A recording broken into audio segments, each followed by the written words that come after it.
We had to create a very broad coalition for the elections, and because our main goal was to have one candidate against Milosevic, and then this candidate needed to win more than 50% of votes, and then after his victory we all need to step in and defend his victory from the electoral fraud. So building a coalition was important on several levels. First, on the political level, we needed all big political factions and political parties, centers of political power that were opposing Milosevic to back this one candidate. Then on the level of organizations, civil organizations like small community organizations or trade unions or different farmer associations, we needed to create a coalition in order to have this general strike successful. So building this coalition was actually very important, but we didn't try to build the coalition by bringing everybody to the table and then sitting down and trying to come up with a common strategy and with a common goal, because that would have been a disaster, and it was tried many times before and never succeeded because people had different ideas and people had different takes on what needs to be done.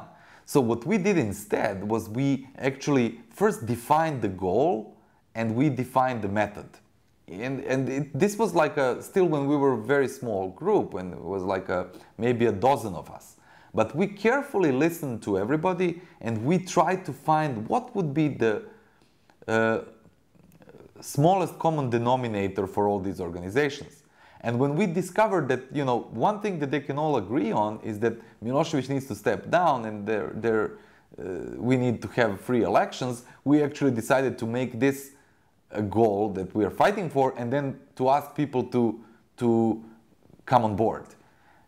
We also realized that the important thing for our success is general strike, so we also included the general strike and civil disobedience in response to electoral fraud as the method of struggle. So that was like from the very beginning we made sure that we are non-violent, that we are using elections to defeat the regime, and if the regime doesn't accept the defeat, that we're using civil disobedience to force the regime to accept it. So this was very simple formula, and we then went to different organizations, different groups, and we tried to persuade them that this is a formula that deserves support. And slowly over time, it took us a long time, we managed to actually bring all relevant organizations and individuals to support this plan, and then when the elections came, that was the plan that we implemented. My message to Iranians would be, I mean,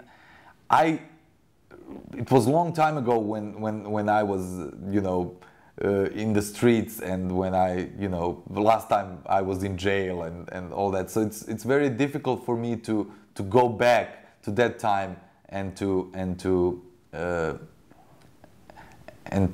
kind of share some of my feelings at that time. But I do remember even today that most of the time the feeling that I had and most of my friends had was the feeling of uncertainty and bordering despair.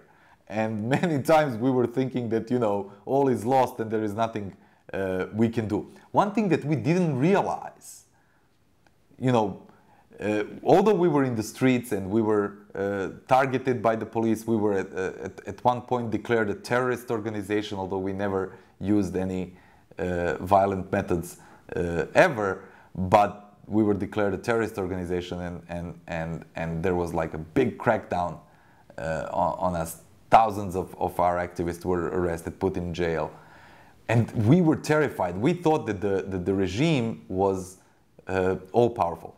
However, after Milosevic was brought down and we actually got a chance to talk to some people who were part of the regime, we actually only then realized the state of panic they were in. And, and everything looked totally different.